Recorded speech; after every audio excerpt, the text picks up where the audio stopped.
Umid aka, g'isht ishlab chiqarishda nimalarga e'tibor berasiz? Biz asosan g'ishtni ishlab chiqarishda bizni asosiy birinchi maqsadimiz xodimlar orqali mijozlarga sifatli mahsulot yetkazib berishga juda qattiq nazorat qilamiz. Klientlarga qanaqa yetib boryapti g'ishtlarimiz? Klientlarga xudo xohlasa vaqtida yetib boryapti. Har bir klient bizdan minnatdor. Asosan maqsadimiz shu. Qanaqa qiyinchiliklar bo'lyapti ishlab chiqarish jarayonida? Endi har bir narsani yengil va og'ir tarafi bo'ladi. Menimcha bu yerda boshqarishda siz asosan katta rol o'ynaysiz-da. Men tushunishim bo'yicha aynan mana shu programmani boshqarishda qiyinchiliklar bo'ladimi?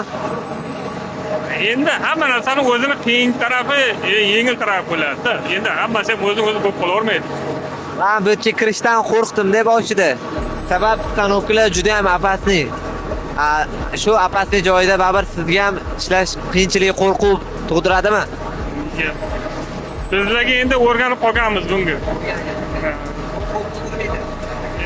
Endi bunaqa narsa birinchi marta bo'lmaganda bizga odatiy hol unaqa narsa bo'lish.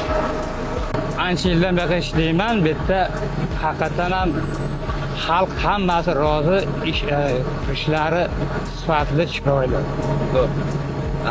Korxonada komanda bo'lib ishlaysizlar. Masalan, ortishuvchilar bo'lmaydimi? Yo'q, bizda bir yil xalqmiz, bizda unaqa narsa yo'q. Ha, bir yil xalqda. Zo'r.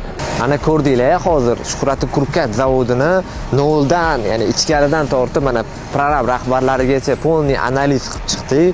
Ya'ni mijozlarimizga qanaqa g'isht yetkazib beryapmiz, qanaqa g'ishlab chiqaryapmiz, hammasini mana bitta video orqali sizlarga yetkazib berishimiz. Bizani kuzatishda davom eting, bizga obuna bo'lishni unutmang.